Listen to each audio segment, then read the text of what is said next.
जय श्री राधे, राधे राधे। जय श्री राधे, राधा रानी की जय, राधा रानी की जय।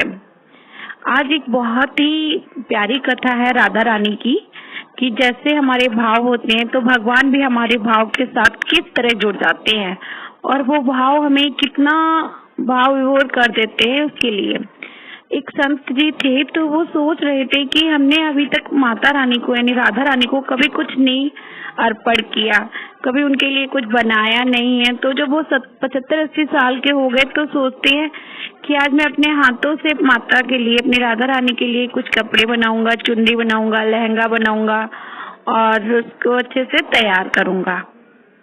तो उन्होंने संत जी बाजार में गए और उन्होंने बहुत अच्छा सा कपड़ा लिया, गोटा लिया और अपने घर पे आकर संत जी ने उसको अच्छे से तैयार किया। माता रानी की लहंगा बनाई, चुनरी बनाई और खूब अच्छे से श्रृंगार करके उसमें अच्छे से डेकोरेट किया। लहंगा चुनरी बहुत अच्छी, बहुत प्यारी माता रानी की चुन्नी लहंगा बनी। बहुत सुंदर भाव से उन संत ने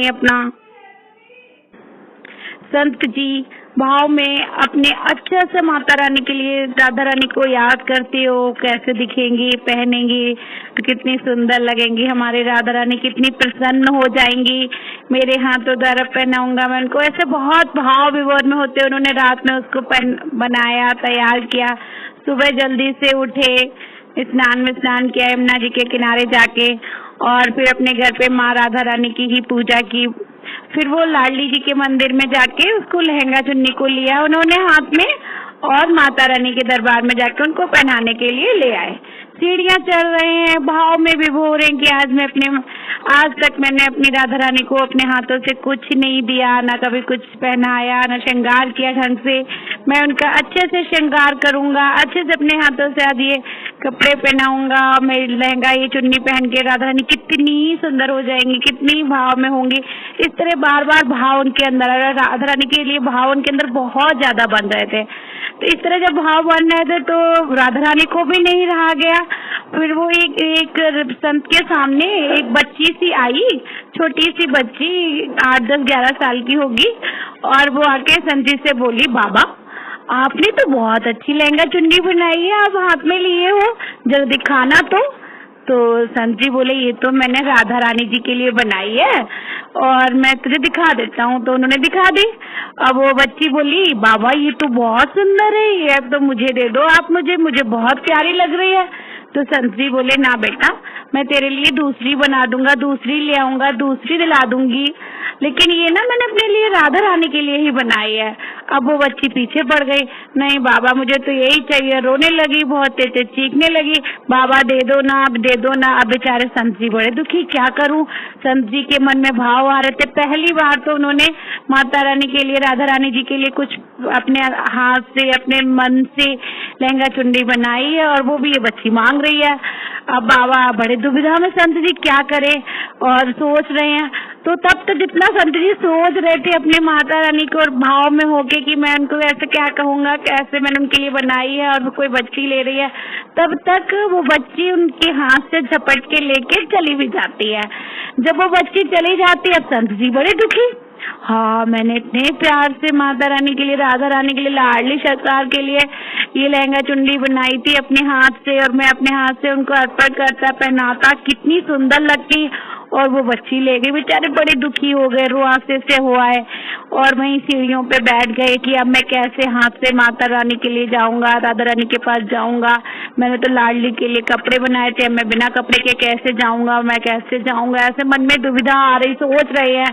तभी वहां पे संतों की टोली आई, संतों की बहुत सारी टोलियां है। बोली, बाबा ऐसे क्यों बैठे हो? तो उन्होंने बताई, सारी बात बता दी कि एक बच्ची आई थी और मैं राधा रानी जी के लिए लहंगा चुन्नी बनाई मैंने और वो बच्ची जबरदस्ती ले गई।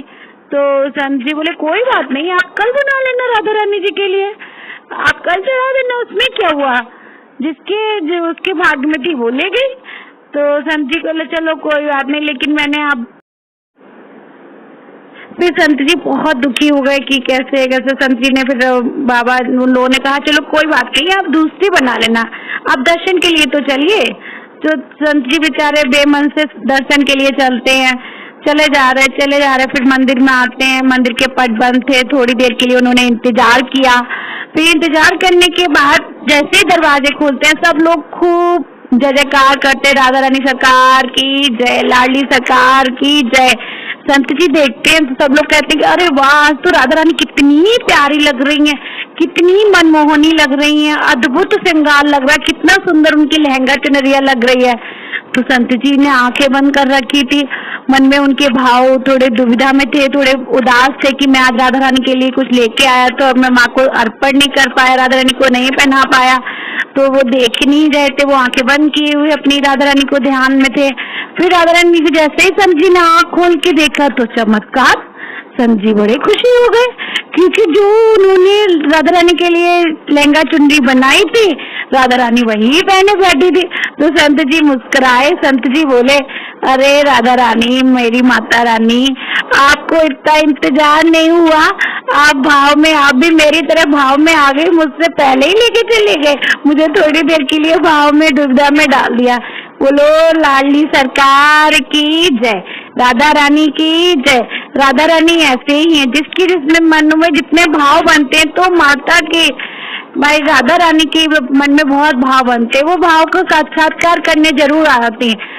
तो इसलिए जैसी भावना मन में रखते हैं तो हमेशा अपनी सच्ची सादगी भावना रखनी चाहिए। माँ उसको, राधा रानी उसको सहज स्वीकार करती हैं, सहज स्वीकार करती है। अगर हम उनके लिए कोई भी चीज बनाए, भोग बनाए, कपड़े बनाए, कोई भी बनाए, तो अगर अपने हाथ से बनाते हैं तो उसके भाव ही अलग आते हैं, क्योंकि उसमें वो प्रेम भी आता है जो हमारे उसके साथ में सहज होता है कि यानी हम उस प्रेम के साथ उनके कपड़े बना रहे, उस प्रेम के साथ उनके लिए खाना बना रहे कि वो भोग करेंगी, कितना अच्छा लगेगा, राधा रानी प्रसन्न हो जाएंगे। इस तरह भाव लेकर आना बहुत जरूरी है। कहते हैं ना, भगवान तो भाव के भूखे होते हैं। इसलिए अपने आप जब भी कोई पूजा अर्चना करे, कुछ भी करे, भगवान को अर्पण करे, तो अपने भाव को सुधारिए, अपने भाव को अच्छा करिए। जय श्री राधे, जय श्री राधे।